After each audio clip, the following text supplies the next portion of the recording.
ಪ್ರಮಾಣ ಆ ಭಾಗದಲ್ಲಿ ಹರಿಯುವಂತಹ ನದಿಗಳಿಗೆ ಅಥವಾ ಅದರ ಕವಲುಗಳಿಗೆ ಹೆಚ್ಚಾಗುತ್ತೆ. ರಾಜ್ಯಾದ್ಯಂತ ವರುಣನ ಆರ್ಭಟ ಮುಂದುವರಿತಾ ಇದೆ.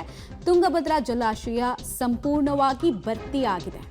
ಕೊಪ್ಪಳ ತಾಲೂಕಿನ ಮುನಿರಾಬಾದ್ ಬಳಿ ಇರುವಂತಹ ಡ್ಯಾಮ್ ಸದ್ಯಕ್ಕೆ ಇನ್ಫ್ಲೋ ಹಾಗೂ ಔಟ್ಫ್ಲೋ ಮೇಜರ್ ಆಗಿ ಸಾಗ್ತಾ ಇದೆ. ಟಿ ಬಿ ಡ್ಯಾಮ್ಗೆ ದೊಡ್ಡ ಪ್ರಮಾಣದಲ್ಲೇ ಕ್ಷಣಕ್ಕೂ ನೀರಿನ ಪ್ರಮಾಣ ಜಾಸ್ತಿ ಆಗ್ತಾ ಇದೆ.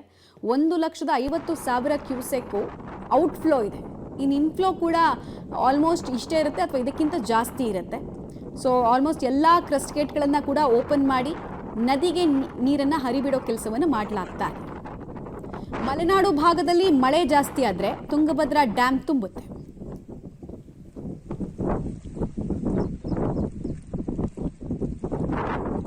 ಕಲ್ಯಾಣ ಕರ್ನಾಟಕ ಜೀವನಾಡಿಯಾಗಿರುವಂಥ ತುಂಗಭದ್ರಾ ಜಲಾಶಯ ಸಂಪೂರ್ಣವಾಗಿ ಭರ್ತಿಯಾಗಿದೆ. ಈ ತುಂಗಭದ್ರಾ ಜಲಾಶಯ 33 ಕ್ರಸ್ಟ್ ಗೇಟ್ಗಳ ಮೂಲಕ 1,50,000 ಕ್ಯೂಸೆಕ್ಸನ್ನು ನದಿಗೆ ಬಿಡುಗಡೆ ಮಾಡ್ತಾ ಇದ್ದಾರೆ. ಈಗ ದೃಶ್ಯದಲ್ಲಿ ಅಂದರೆ ಡ್ರೋನ್ ಮೂಲಕ ಪಲ್ವಿ ಟಿವಿ ವೀಕ್ಷಕರಿಗೆ ತೋರಿಸ್ತೀನಿ, ನೋಡೋಣ ಬನ್ನಿ. ಈಗ ನಾವು ಕೊಪ್ಪಳ ತಾಲೂಕಿನ ಮುನಿರಾಬಾದ್ ಬಳಿ ಇರುವಂಥ ತುಂಗಭದ್ರಾ ಜಲಾಶಯ ಕೆಳಭಾಗದಲ್ಲಿದ್ದೀವಿ. ಕೆಳಭಾಗದಿಂದ ನಿಮಗೆ ಡ್ರೋನ್ ಮೂಲಕ ಪಬ್ಲಿಕ್ ಟಿವಿ ವೀಕ್ಷಕರಿಗೆ ವಿಶೇಷವಾಗಿ ತೋರಿಸುವಂಥ ಕೆಲಸ ಮಾಡ್ತಾ ಇದ್ದೀವಿ. ನೋಡ್ತಾ ಇರ್ಬೋದು 33 ಕ್ರಸ್ಟ್ ಗೇಟ್ಗಳ ಮೂಲಕ ಡ್ರೋನ್ ಮೂಲಕ ಯಾವ ರೀತಿ ಏನಂದ ತುಂಗಭದ್ರಾ ಜಲಾಶಯ ವಿಹಂಗ ನೋಟ ಕಾಣಬಹುದಾಗಿದೆ. ಮನೋಹರವಾಗಿ ಸುಂದರವಾಗಿ ಏನಪ್ಪ ಅಂದ್ರೆ 33 ಗೇಟ್ಗಳ ಮೂಲಕ ಈಗ ನೀರು ಬಿಡುಗಡೆ ಕೆಳಗೆ ಬೀಳ್ತಾ ಇರೋದನ್ನು ನೋಡ್ತಾ ಇರ್ಬೋದು. ಇನ್ನು ನೀರಲ್ಲಿ ಏನಪ್ಪ ಅಂದ್ರೆ ನದಿ ಅಂದರೆ ಡ್ಯಾಮಿಗೆ ಒಳ ಬರುವಂಥ ನೀರು ಸಹ ಕಾಣ್ತಾ ಇದ್ವಿ. ಮತ್ತು ಹೊರ ಬರುವ ಅಂದರೆ 1,50,000 ಕ್ಯೂಸೆಕ್ ನದಿಗಳ ಮೂಲಕ ಅಂದರೆ ಗೆಸ್ಟ್ ಗೇಟ್ಗಳ ಮೂಲಕ ನದಿಗೆ ಬಿಡುಗಡೆ ಮಾಡ್ತಾರೆ.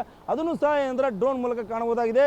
ಯಾಕಂದರೆ ಈಗಾಗಲೇ ಮಲೆನಾಡು ಭಾಗದಲ್ಲಿ ಸಾಕಷ್ಟು ಮಳೆ ಬರ್ತಾ ಇರೋದ್ರಿಂದ ಕಾರಣಕ್ಕಾಗಿ ಭದ್ರಾ ತುಂಗ ಸಂಪೂರ್ಣವಾಗಿ ಭರ್ತಿಯಾಗಿದೆ. ಈ ಕಾರಣಕ್ಕಾಗಿ ತುಂಗಭದ್ರಾ ಜಲಾಶಯ ಈಗ ಜುಲೈ ತಿಂಗಳಲ್ಲಿ ಸಂಪೂರ್ಣವಾಗಿ ಭರ್ತಿಯಾಗಿದೆ. ಆ ಕಾರಣಕ್ಕಾಗಿ ಬಂದಂಥ ನೀರನ್ನು 1,50,000 ಕ್ಯೂಸೆಕ್ಸ್ ಬಂದಂಥ ನೀರನ್ನು ನದಿಗಳ ಮೂಲಕ ನೀರು ಬಿಡುಗಡೆ ಮಾಡ್ತಿದ್ರೆ. ಈ ದೃಶ್ಯವೆಲ್ಲ ನಿಮ್ಮ ಪಬ್ಲಿಕ್ ಟಿವಿ ವೀಕ್ಷಕರಿಗಾಗಿ ನಾವು ಡ್ರೋನ್ ಮೂಲಕ ವಿಶೇಷವಾಗಿ ತೋರಿಸುವಂಥ ಕೆಲಸ ಮಾಡ್ತಾ ಇದ್ದೀವಿ. ಯಾಕಂದರೆ ಸಂಪೂರ್ಣವಾಗಿ ಈಗ ಇದು ತುಂಗಭದ್ರಾ ಜಲಾಶಯ ಕೊಪ್ಪಳ, ಬಳ್ಳಾರಿ, ವಿಜಯನಗರ ಮತ್ತು ರಾಯಚೂರು ಜಿಲ್ಲೆಗಳ ಜೀವನಾಡಿಯಾಗಿದೆ. ಅಷ್ಟೇ ಅಲ್ಲ, ತೆಲಂಗಾಣ ಮತ್ತು ಆಂಧ್ರ ಜಿಲ್ಲೆಗಳಿಗೂ ಇದು ಜೀವನಾಡಿಯಾಗಿದೆ. ಯಾಕಂದರೆ ಕೃಷಿಗೆ ಆಗಿರ್ಬೋದು ಮತ್ತು ಕೈಗಾರಿಕೆಗೆ ಆಗಿರ್ಬೋದು ಮತ್ತು ಜಾನುವಾರುಗಳಿಗೂ ಸಹ ಇದೇ ನೀರನ್ನು ನೆಚ್ಕೊಂಡಿದ್ದಾರೆ ಅಂತ ಹೇಳ್ಬೋದು. ಕಳೆದ ವರ್ಷ ಅಂದರೆ ಬರಗಾಲ ಬಿತ್ತು. ಈ ಕಾರಣಕ್ಕಾಗಿ ಸಾಕಷ್ಟು ಸಮಸ್ಯೆ ಅನುಭವಿಸಿದ್ರು ಈ ಭಾಗದ ರೈತರು. ಈಗ ಖುಷಿಯಾಗಿ ವ್ಯಕ್ತಪಡಿಸ್ತಾರೆ. ಈ ಕಾರಣಕ್ಕಾಗಿ ಪಬ್ಲಿಕ್ ಟಿವಿ ವೀಕ್ಷಕರಿಗಾಗಿ ನಾನು ಡ್ರೋನ್ ಮೂಲಕ ವಿಶೇಷವಾಗಿ ತೋರಿಸುವಂಥ ಕೆಲಸ ಮಾಡ್ತಾ ಇದ್ದೀನಿ. ಗಂಗೆ ಸ್ಥಾನ ತುಂಗೆ ಪಾನ ಎಂಬುದು ಹಳೆ ಮಾತಾಗಿದೆ. ಕ್ಯಾಮರಾ ಪರ್ಸನ್ ವಿನೇಕ್ ಜೊತೆ ಮುಖಂಡಗತಿ, ಪಲ್ವಿ ಟಿವಿ, ಕೊಪ್ಪಳ.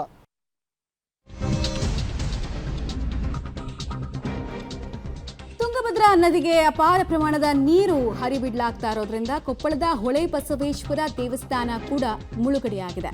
ಕಾರಟಗಿ ತಾಲೂಕಿನ ಬೆನ್ನೂರು ಗ್ರಾಮದಲ್ಲಿರುವಂತಹ ಈ ದೇವಸ್ಥಾನಕ್ಕೂ ಕೂಡ ಈಗ ಕಂಟಕ ಎದುರಾಗಿದೆ. ದೇವಸ್ಥಾನದ ಗೋಪುರದ ತನಕ ನೀರು ಬಂದಿದೆ. ದೇವಸ್ಥಾನದ ಗೋಪುರದ ಭಾಗ ಬಿಟ್ಟರೆ ಇನ್ನು ಕೆಳಭಾಗ ಎಲ್ಲವೂ ನೀರಿನಿಂದ ಆವೃತ ಆಗಿದೆ, ಗೋಚರಿಸ್ತಾನೇ ಇಲ್ಲ. ಈ ಗೋಪುರ ಕೂಡ ಇದೇ ಪ್ರಮಾಣದಲ್ಲಿ ನೀರು ಹರಿಬಿಡ್ತಾ ಇದ್ರೆ ಅದು ಕೂಡ ಆಲ್ಮೋಸ್ಟ್ ಮುಳುಗುವಂತಹ ಸಾಧ್ಯತೆ ಇದ್ದೇ ಇದೆ. ಹೊಳೆ ಬಸವೇಶ್ವರ ದೇವಸ್ಥಾನ ನದಿ ಪಾತ್ರದಲ್ಲೇ ಇರೋದ್ರಿಂದ ಪ್ರತಿ ಬಾರಿ ಕೂಡ ಇಲ್ಲಿ ತುಂಗಭದ್ರೆಯಲ್ಲಿ ಒಳಹರಿವಿನ ಪ್ರಮಾಣ ಹೆಚ್ಚಳ ಆಗ್ತಾ ಇದ್ದ ಹಾಗೆ ಈ ದೇವಸ್ಥಾನ ಮುಳುಗುತ್ತೆ.